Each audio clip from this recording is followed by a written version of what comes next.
You are the regulating agency, DNR. You have the visitorial powers. Hindi kayo makapasok doon? We need to get clearance from them. Ha? We need to get clearance. Anak ng baka. Anak ng baka. Anong klaseng gobyerno kayo? At yun na nga mga kabayan, sa pagpapatuloy nga ng hearing, kaugnay nga dito sa pamunuan ng kulto na pinangungunahan ni Boy Taba o alias Senior Aguila, ay atin niyang napag-alaman na maging ang DNR o ang Department of Environment ay hindi makapasok sa kanilang lugar at kailangan pa nga nilang humingi ng permit mula sa kanilang Diyos-Diyosang nagkatawang tao at tinatawag nilang Viva Santo Niño aka Senior Aguila. Tila bagal daduwag itong mga taga-DNR dahil maging sila ay hindi makapasok kahit magdala daw sila ng mga kasamang army.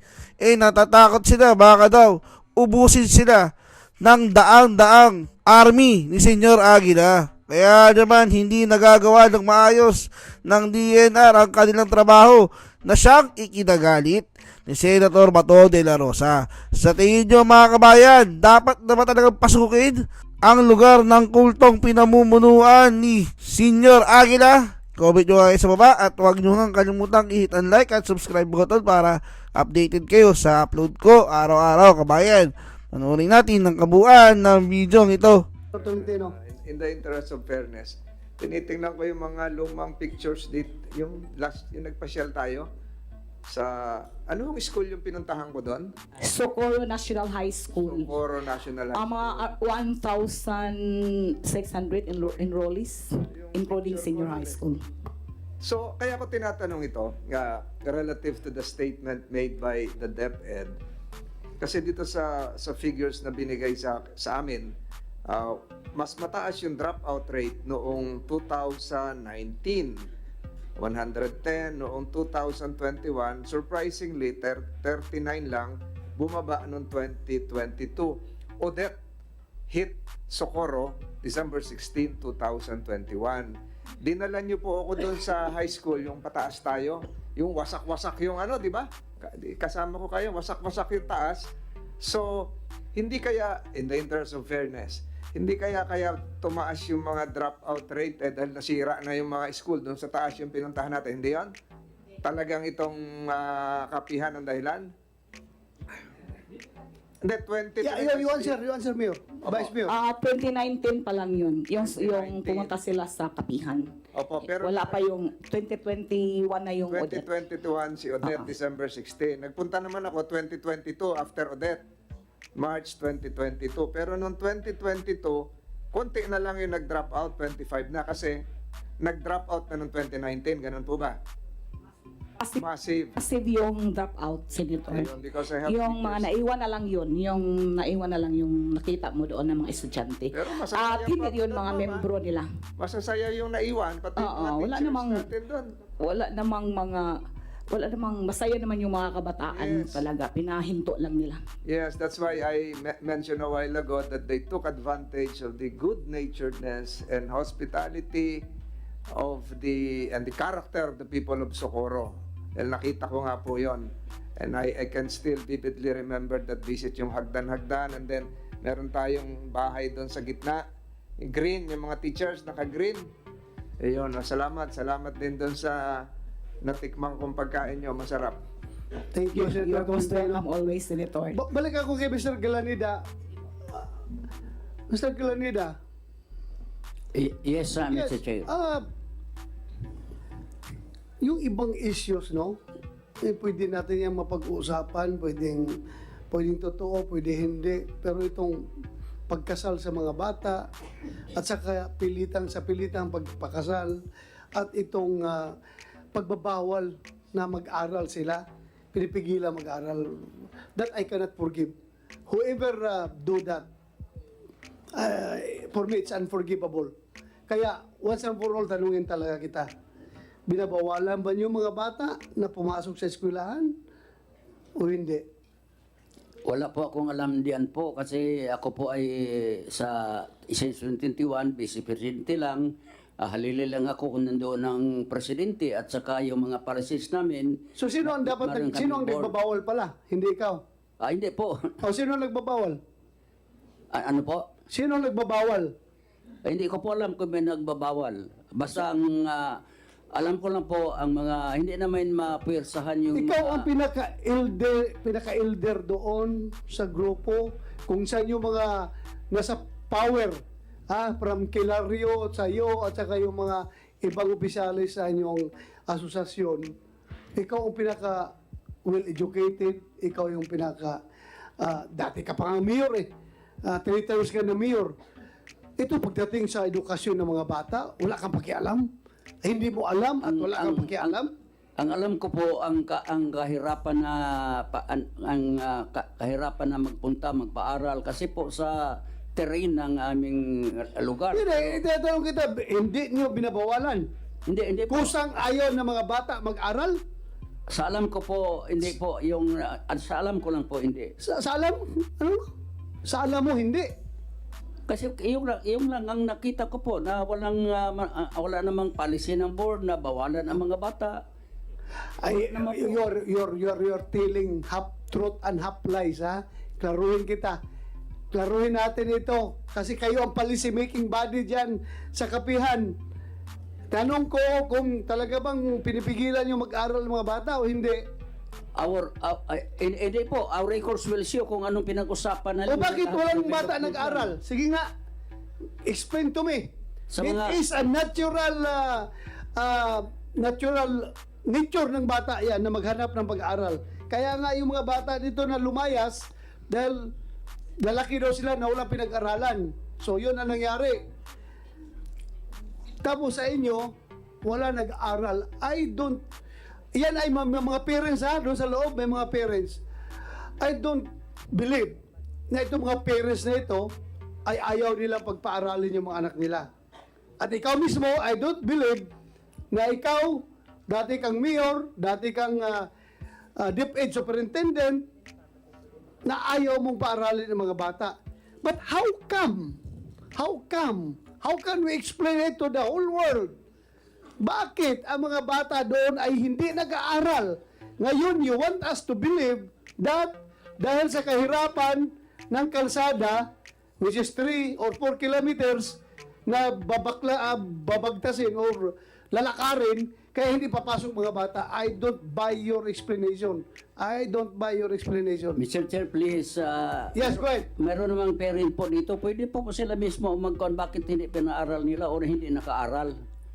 Meron namang kaming kasama dito na isang parent, si Fibeline Cobillanes po. Pwede pa po payagan makapagsalita para siya po mismo ang mag-express ng kanyang kung ano tagla ang totoo. Ikaw, parents ka mismo Parents ka mismo. May mga anak, may mga apo ka pa doon, di ba?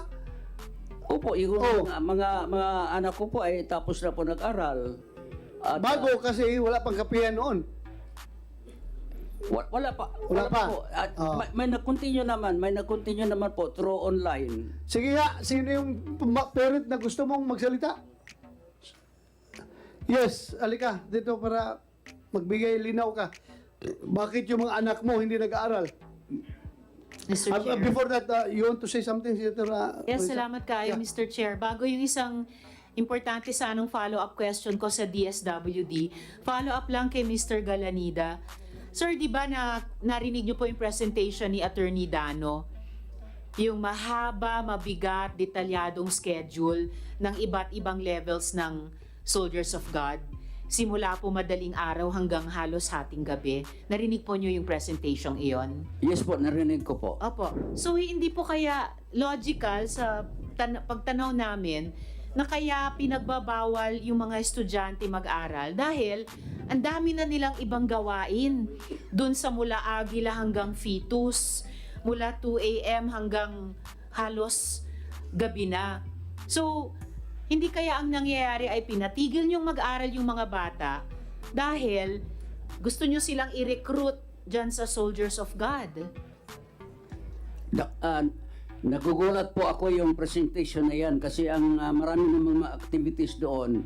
Ang alam ko lang po ay yung sinasabing Salonera Training Camp. Kasi nag-training kami po para sa cultural presentation.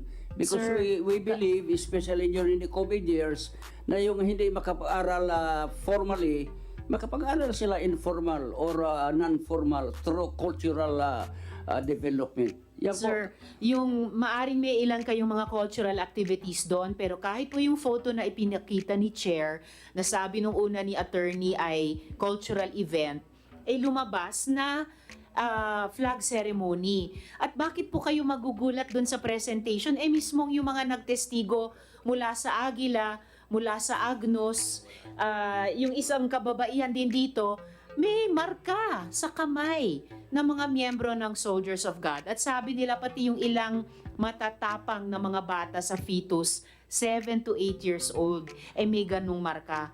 Kumbaga, nasa sariling katawan ng pruweba ng pagde-deploy nila dyan sa iba't ibang level ng Soldiers of God. Para busy sila at pagod, sabi ni na Mayor yata kanina, mula madaling araw hanggang gabi. So paano nga po talaga sila mag-aaral niyan? Tinetrain po sila bilang Soldiers of God. Hindi naman po. Overloaded yung schedule ng mga bata. Kung yun ang totoo, yung presentation na yun, overloaded. Hindi na, kaya sabi ko po, nagulat po ako kung saan siya nagkukuha doon. Huwag ka magulat kasi sabi man ito ng mga bata na na-rescue. Pero, Hindi man yan gawa nila, hindi man yan imbento nila. Nanggagaling doon sa mga bata na nagsasabi kanina. Doon galing sa kanila. Tapos ikaw ngayon, nagulat ka na may ganyan pala schedule. So, sinong gumagawa ng schedule kung nagulat ka? Sinong gumagawa niyan? Kasi wala kaming schedule ng ganun kaiktik schedule. Ang Mr. na Chair. namin yung... Sir, excuse Yes. me po, sorry, Mr. Chair. Okay na, I mean, ang hirap po talagang ang daming mga pagtetestigo, may presentation na napakadetalyado, tapos sasabihin lamang po na hindi totoo. Kaya nga sinight po kayong apat in contempt kanina ng komite. Just one follow-up question, Yes, Mr. Chair, sa DSWD. Dahil po sabi po ni na Asek Dumlao, kulang pa ang panahon ngayon para makumpleto yung pagpoproseso. Pero saan po magsistay yung mga bata? Yun po yung concern kong yun at tanong sa DSWD. Saan po sila magsistay hanggang matapos yung prosesong yun? Yes, Mr. Chair. Mr. Chair, batay po doon sa aming pag-uusap ng mga bata, sila kasama po nila ang kanilang mga magulang. Sila po ay may tinitirhan dito na hotel na malapit lang po dito sa Senate. And pagkatapos po dito, kasama rin po nila yung mga magulang nila sa lugar po na nabanggit. So, and then pagkatapos po, paano po makukumpleto ng DSWD yung social preparation sa kanila? Well, Mr. Chair, Madam Senator, ongoing naman po yung isinasagawa na social preparation. Kabilang na po dyan yung mga activities na isinasagawa. At sana po, bago matapos ang araw na ito, ay matapos din po yung isinasagawang pagpoproseso sa kanila. Maraming salamat po. Salamat din, Asek. Sana nga po na kahit lampas nitong hearing, kung kailan man isususpend ni Chair, sana nga sa loob nitong maghapong ito ay makumpleto yung proseso. On behalf of the Chair, si Ma'am Regino Yeah. May ng we Commission on Human recognize, Your Rights. Honor. Yes, ma'am. Yes. Good afternoon, Your Honors. Good afternoon. Upon hearing your privileged speech, the Commission on Human Rights as the Gender and Development Ombud of the country and as the Child Ombud created a task force to investigate the allegations in Socorro. So what we did was, there was a 5-member team deployed in Socorro. And based on our independent investigation, I should say, we can confirm some of the allegations here. Based on the initial investigation, we conducted many interviews because the task force was there, I think, for 5 days. And we have our report here, Madam Senator, regarding the investigation that we conducted. And on that investigation, we found out initially, based on the interviews with the children, there was forced marriage. There was also denial or because we are looking into the human rights dimension of this case. There was a violation of the right to education, access to education, and likewise, there's a violation on the freedom of movement of these people. We also we will submit, Your Honor, our initial investigation report because it is actually based on many violations. Salamat Thank you, tayo. thank you. Thank you, ma'am, for that findings. Salamat. So, very clear na may mga violation ng karapatang pantao na nangyayari doon. Thank you. DNR. Magandang hapon po.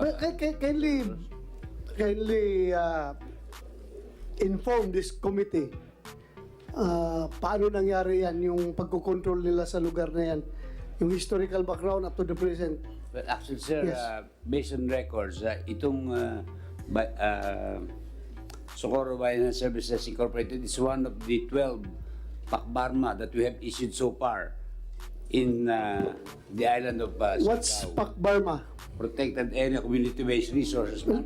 Dandan. Protected area, Protected Area Community-Based Resource Management. community-based Resource Management Agreement. resource management agreement Yes, sir. between a cooperative This is, or a people's organization Yes, sir. and DNR. Yes, sir. So, Ito merong- ay isang agreement entered into between the department, DNR, and the People's Organization for them to occupy, cultivate, and benefit from the fruits of their labor in a protected area. Kagaya po nitong sa Sabi Area For how many years? for 25 years, renewable for another 25 years. So, maximum of 50 lang. Maximum of 50, sir. In this case, si kanila, naka-renew na sila. Nakaka-labinsyam na taon na. At Ano? ika-25 taon ay sa petsa 2029 po. Mag-25 years pa ngayong 2029 po. 2029. Yes, sir. So, after that, renewable pa. Pwede po nilang Another i-renew. 25 years. But after our evaluation that they have not violated any of the terms and conditions ng ating agreement. Subject to evaluation. Yeah. Yung kanilang renewal. Yes, sir. At kahit po sa ngayon, So, kasama ba doon sa kanilang mandato sa agreement that was executed between DNR and the People's Organization called CBSI, SBSI. Socorro Socorro Bayani. Bayanihan Services Incorporated. Opo. Kasama ba doon yung bawal mapasukan ng ibang tao na hindi membro yung area? Tama Exclusive. Yung exclusivity. Yes, sir. Yeah. Po yun. You can explain about exclusivity. Exclusivity as against any third party. Ano? As against any third party to occupy and develop any area within the stewarded lands. So bawal. Bawal po talaga. Bawal hindi po bawal in the sense na hindi po pwedeng dumaan because that happens in other areas na pwedeng... Sandali, klaruhin natin. Oho. Non-member ng Socorro pupunta doon para cultivate ng land. Bawal. Dahil may agreement na kayo between you and them. Kung dadaan lang po doon, pwede po yun. Kung dadaan lang, Yeah, pwede po. ang pasyal-pasyal lang, Pwede rin po kung wala namang gagawin masama doon. Pwede po yun. so it doesn't cloak them with the power to prohibit Hindi other po. people from coming inside the territory. Hindi po. That's clear. Pwede po yun. Yes, sir. Pwede po yun. Hindi yan stipulated doon sa agreement, ha? Ang exclusivity po is yung use. Na yung Yung land use lang. Yes, sir. Opo. Pero yung entrance, entrance at saka egress, walang problema. If I may add, Mr. Senator, sir. Yes, go ahead. Kahit po yung aking mga tauhan, we have, despite our visitorial power, we still need to get clearance from them to be able to exercise our moratorium. You are the regulating agency, DNR. You have the visitorial powers. Hindi kayo makapasok doon? We need to get clearance from them. Ha? We need to get clearance. Anak ng baka. Anak ng baka, anong klaseng gobyerno kayo? Ganun na kayo kahina. DNR kayo. Yeah. Oo, visitorial powers ninyo, exercise ninyo over that piece of land. Dahil kayong DNR. Tapos hindi kayo basta-basta kapasok doon? Based on my pasok, ganun po sa experience namin. We have to inform them in advance na pupunta Ah. ko that day.